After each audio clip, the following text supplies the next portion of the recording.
आइए अब स्टार्ट करते हैं प्रश्नावली 7.2 का पहला सवाल।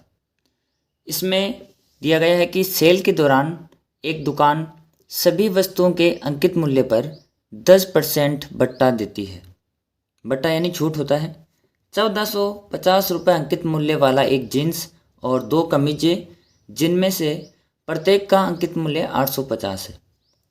यानी एक तो जीन्स है जिसमें 1450 रुपये अंकित है और दो कमीजें हैं, कमीज यानी शर्ट, जिनमें प्रत्येक का अंकित मूल्य 850 है, को खरीदने के लिए किसी ग्राहक को कितना भुगतान करना पड़ेगा। तो डियर स्टूडेंट, सबसे पहले बात करते हैं अंकित मूल्य की। जो किसी भी वस्तु पर जो छपा हुआ मूल्य होता है उसको हम कहते हैं अंकित मूल्य।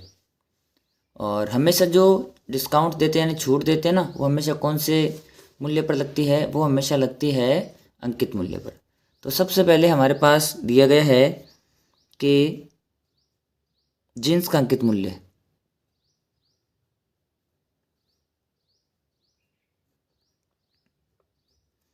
जीन्स का अंकित मूल्य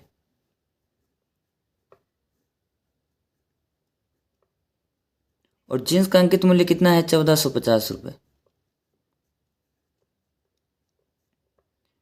एक शर्ट का अंकित मूल्य है 850 और दो शर्ट के हो जाएंगे, दो कमीजों का अंकित मूल्य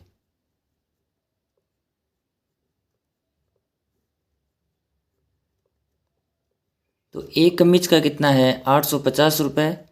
तो दो का हो जाएगा 850 को दो से गुणा कर देंगे तो आ जाएगा 1750। यानी दो कमीजों का कितना मूल्य हो जाएगा? 1750 रुपये हो जाएगा। तो कुल मूल्य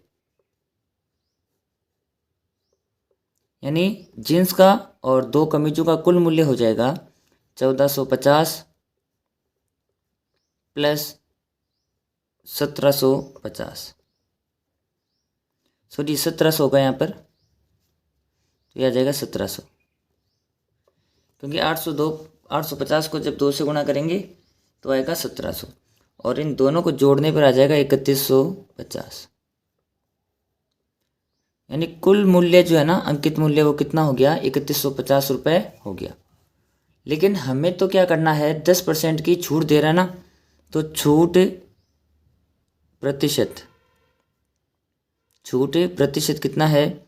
10% है। तो अब छूट का मतलब होता है डिस्काउंट, और छूट हमेशा किस पर मिलती है?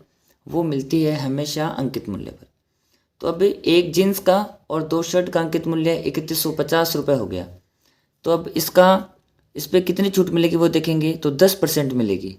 तो जो कुल अंकित मूल्य है ना, उसका हम क्या करेंगे? 10% निकालेंगे।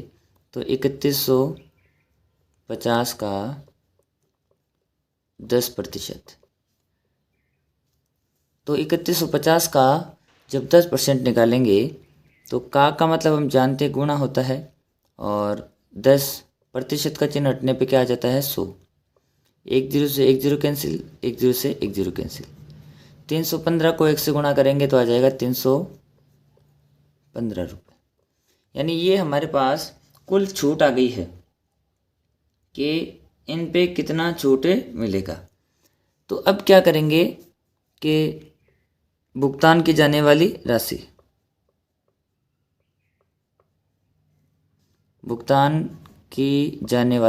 क्योंकि 315 रुपये की छूट मिल रही है, तो भुगतान कितने का होगा वो हम क्या करेंगे?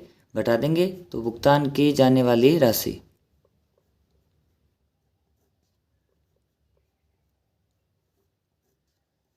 कुल अंकित मूल्य कितना था? 3150 रुपये। कुल अंकित मूल्य हमारे पास था 3150, जिसमें से 10% की छूट मिल रही है। 10% यानी 315 रुपये की छूट मिल रही है, तो उसे 2835 रुपये चुकाने पड़ेंगे। 2835 रुपये उसको भुगतान करने पड़ेंगे। तो छूट का जब कभी भी आए, इसका मतलब हमें जो छूट परसेंटेज दिया गया है वह कुल अंकित मूल्य से घटाना पड़ेगा।